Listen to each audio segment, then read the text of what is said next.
Hi, this is Gwen Foster. A lot of people ask me about paleo and keto diets. They're very popular right now, and I do have an opinion I want to share on YouTube. So, my opinion about paleo and keto is they're not right for everybody. And I don't personally think that any diet is right for anybody, for everybody. I don't think it's a one size fits all.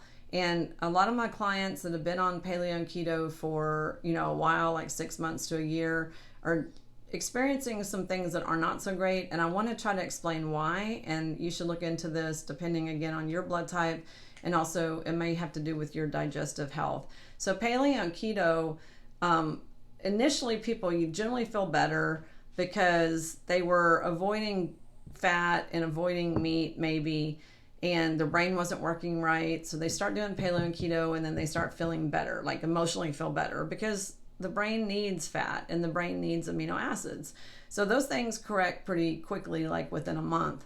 But then what starts happening in a lot of cases, and some people do lose weight on keto, but then they start either slowly gaining it or they never lose weight and they just gain. And there's a reason this is happening. A lot of times on paleo and keto, people love the crunchy almond flour snacks, the paleo pancakes, all the goodies that are the, cookies and breads and all the stuff that's high in fat, high in almond. Almond flour has a ton of calories, so does coconut flour. So what people will do is they'll focus on the treats and they don't increase their amount of vegetables. And I had one lady that called me and she said, I've gained about 5 to 6 pounds a month on paleo, and I'm following it religiously and I don't know why. And when talking to her, she was adding heavy cream to her coffee. She was having a second coffee a day with butter. She was having butter on everything. She was having a lot of fat, like in oils and avocados and stuff, like throughout the day, including some snacks and stuff that were high in fat.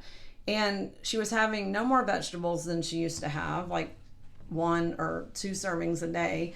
And when we added up her calories, like I had her do a food log, we added up her calories. She was consuming between 7,000 and 8,000 calories a day. You cannot consume 7,000 to 8,000 calories a day and not gain weight unless you're a full-time at the gym. And so a small amount of fat has a lot of calories. Almond flour, like I said, for instance, has a lot of calories. So that almond flour muffin could have 500 calories. And then that cream in the coffee could be another 500 calories. And then the butter throughout the day was another 1,000 calories. And we haven't even got to the meal yet. We got to kind of the side fringe stuff.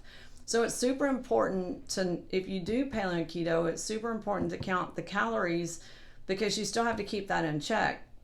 So it's not like how people used to think of Atkins, where you can just do all the fat and protein that you want. People will lose weight just by cutting carbs. But this other thing that I've noticed is people will kind of do pseudo paleo or keto, where they're kind of doing it 80%, but they didn't give up the alcohol. They didn't give up snacks or potatoes or whatever. So then what's happened is they're never in ketosis and they've just added a bunch of calories. So if you're not 100% paleo or keto and you're thinking that 20% doesn't matter, you cannot drink alcohol, for instance, and be on paleo and keto. It does not work because all you've done is take your 3, 4, 5, 6,000 calories and you've never been in ketosis because the ketosis process takes more than 24 hours even to get there.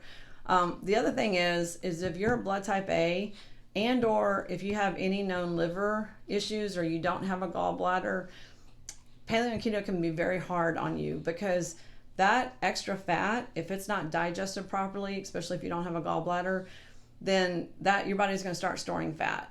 So one of the areas you'll see that fat accumulation is here in the area between the belly button and the breast. And that area will just get bigger. And there's no sit-ups that take that out because that's liver fat. Also in the thighs and the belly, those are the places most people gain weight, but also the breast are 100% fat basically. And so you can gain weight in the breast, sometimes even several cup sizes just by doing paleo or keto because you're not breaking down fat. And that's not usually the desired result that people are looking for. If someone does not have a gallbladder, it was already a sign that there was a liver weakness. but a lot of times the gallbladder just gets removed and people do not address the liver or try to detox the liver.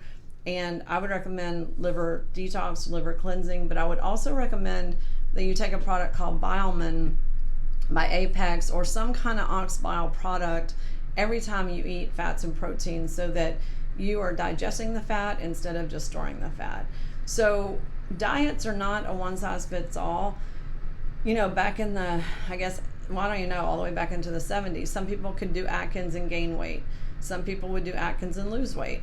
Some people did North Beach and lose, gain, whatever. Everyone's different. So even like when it comes to training for a marathon, blood type O's don't usually do well with carb loading.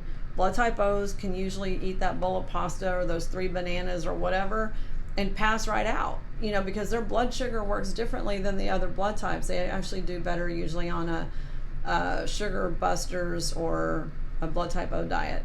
But I would also say that, like, even those things, like for people who exercise, carb loading is not the best thing for everybody. It works for some blood types, but not every blood type.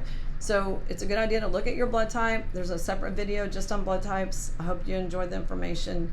Thanks for watching. Like and subscribe.